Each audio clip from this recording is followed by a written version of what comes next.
Okay everybody, welcome back. This is Mr. Oliver. I'm going to go ahead and start you guys out on your next flip lesson, which is going to cover modeling. Modeling what? Well, I'm glad you asked.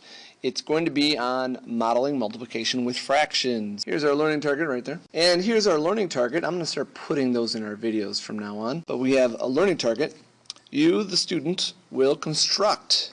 You're going to make a model of fraction multiplication problems. So that's what we're going to be doing. You're going to be doing something like this. You're going to be drawing a picture. It's going to be a very visual way of multiplying and showing how multiplication of fractions works. Okay, let's go ahead and get right into our first example here. What we have is a typical multiplication problem with fractions. 3/4 times 2/3.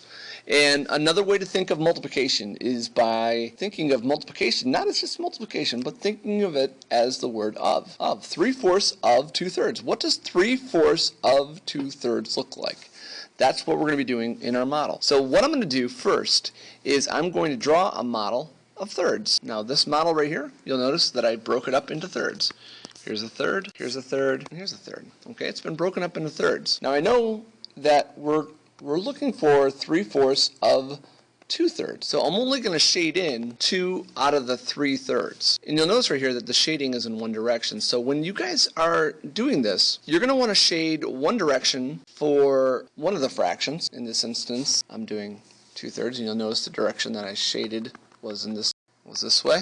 So that's the way we're doing it. And then when I do the other fractional part, I'm going to shade in another direction. So here's 2/3. You'll notice that it's all shaded. You're all noticing that. I'm going to split up this model into fourths, into quarters, and I want to look for 3/4. And this time, I'm going to go this direction. So now we have everything there. And you'll notice that when we shaded in the fourths, my shading was going another direction. So it's going this way.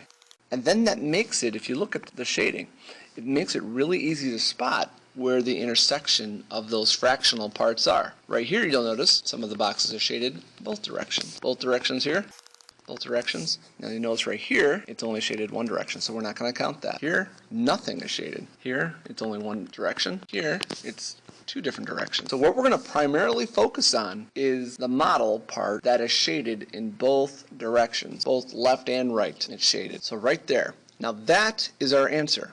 That's our answer. So now that you have your answer, I think the tricky part is just understanding what it all means. How is this our answer, and what does it tell us about our answer? Well, what did we split the box up into? What are these parts called right here? What are these individual squares called? Well, I count, 1, 2, 3, 4, 5, 6, 7, 8, 9, 10, 11, 12.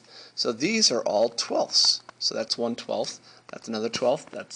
This is another 12th. These are all called twelfths. So how many twelfths are shaded in both directions? Well, I'm counting 6 twelfths. Here's 1, here's 2, 3, 4, 5, 6. 6 out of the 12, there's 12 total there. 6 out of the 12 are shaded both left and right. So what does that come out to in the very end? Well, let's check it out. All right, so 6 twelfths. Now, one thing that you always have to remember to do is that you always need to reduce. 6 twelfths, I'm sure you're thinking already, and you already knew this, but I'm going to say it anyway. 6 twelfths reduces to what? 1/2. So really, if you really look at it, I know it's kind of hard to tell because it's not shaded in a typical manner, but if you look at that, half of my model is shaded both this way and this way. 1 out of every 2 squares is shaded in both directions. Okay, how many squares are there total? How many squares are there? There's 12. How many are shaded in both directions? 6 out of the 12, so half of it. That's the answer. 3/4 times 2/3 equals 1/2. Okay, should you always simplify? Yes, always simplify. Before I go on any further, what this is all called is, I'm showing you how to model, but what this is called, this is the area model, because we're literally looking at the area. What area of the whole rectangle is shaded in both directions? So we're using the area model. That's what this is all called. So if I use that term again, if I use that phrase again, area model, you'll know what I mean. Next example here. Now in this example, we have 3/5 times 1/6. Again, we want to think of multiplication as of. What is 3/5 of 1/6? All right, so let's go ahead and draw 1/6, and then you'll notice here this has all been broken up into 6. And I'm doing it a different way than I did the last one, because it doesn't always have to be done the same way every time. But you'll notice on one side I've horizontal lines that are splitting the fractional model into 6. Okay, each one of these strip is considered a 6. That's 1 6, this is 2 6, 3 6, etc. Right here we have 1 6 shaded in. You'll notice it's shaded in this direction. So when I do the other part, when I do the vertical lines, not exactly what it's going to look like, but when I do the vertical lines, I'm going to shade it the other direction. I'm going to use a different pattern with my shading. So there's what 3/5 looks like. I just broke it up into fifths. Alright, so let me just kind of show you. Here's a fifth, here's another fifth, here's a third fifth, here's a fourth fifth, sounds kind of weird, and here's your last fifth, 5/5. So you'll see my fractional model going this way. We broke it up into fifths. So now what I'm going to do, shading in a different direction, because you'll notice that I shaded the 6 in this direction. So when I shade it the other way, I'm going to make different. I'm going to put my shading in a different direction. There's 1/5, there's 2/5, and there's 3/5 right there. There's our answer right there. That part of our whole, of our fractional model, is shaded both this way and that way. This way and that way. The rest of it is either not shaded, right here, or just shaded one direction. There you go. So this is our answer. So what does that stand for? What does that equal? And in order to do that, well, let's figure out what each one of these equals. How many parts did we break it up into? To spare us having to count each and every one of these little squares, let's look at this, because this is area. 1, 2, 3, 4, 5, 6. So it's 6 this way, 5 that way. That makes 30. Alright, so we broke it up into 30 parts. So how many 30ths are shaded in? It's not very hard. It's very easy to count. 3 30ths. What does that reduce to?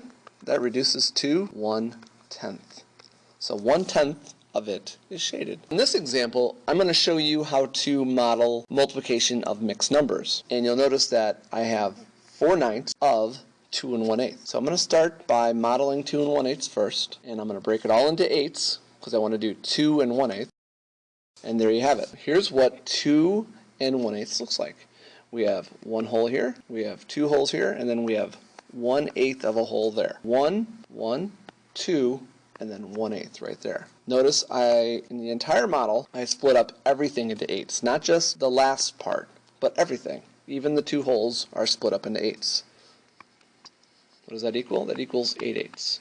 What does this equal? That also equals 8/8. What's this equal? That equals 1/8.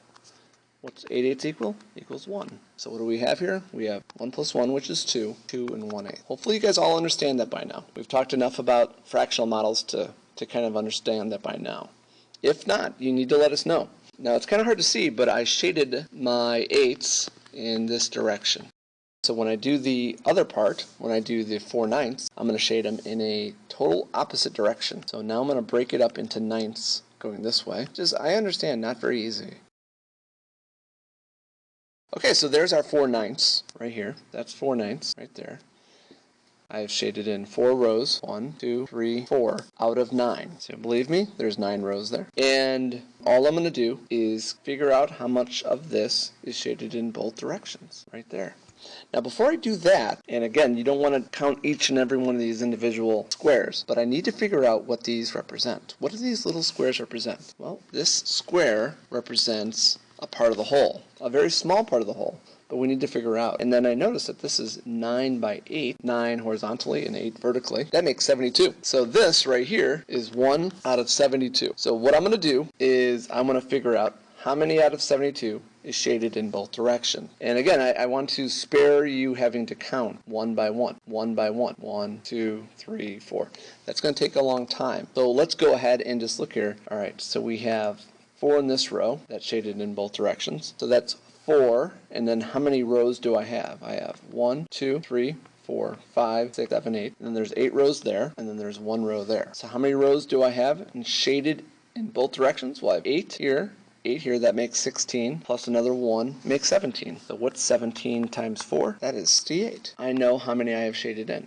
I have 68 out of 72 shaded in. 68 of these. That's a 72nd. I know that sounds kind of weird. This is 1 72nd. This is another 72nd.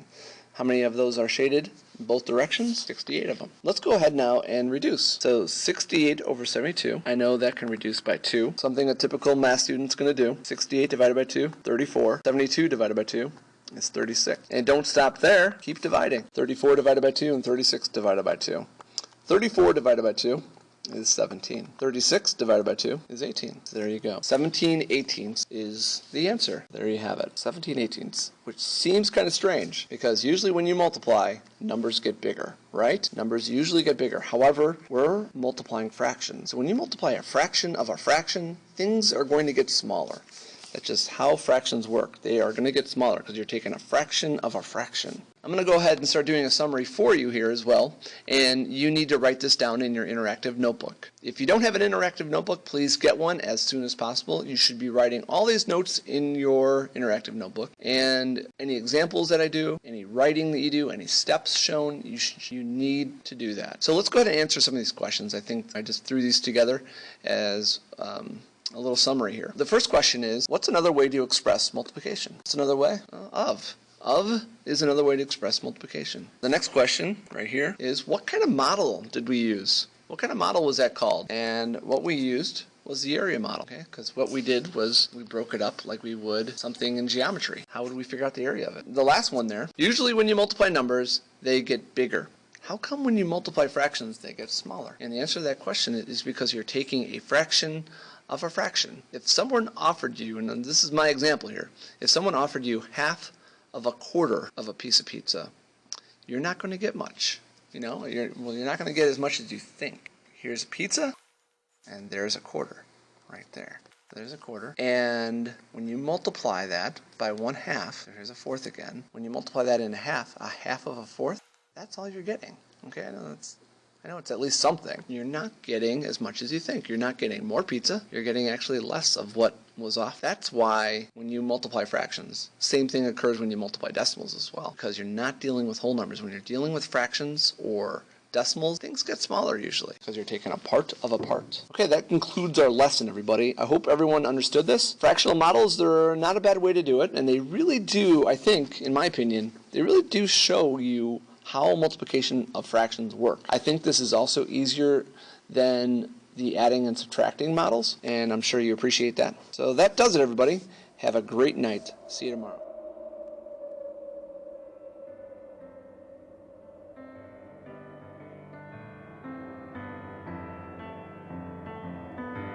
Sing me to sleep, sing me to sleep. I'm tired and I want to go to bed. Sing me to sleep, sing me to sleep, and then leave me alone. Don't try to wake me in the morning, 'cause I will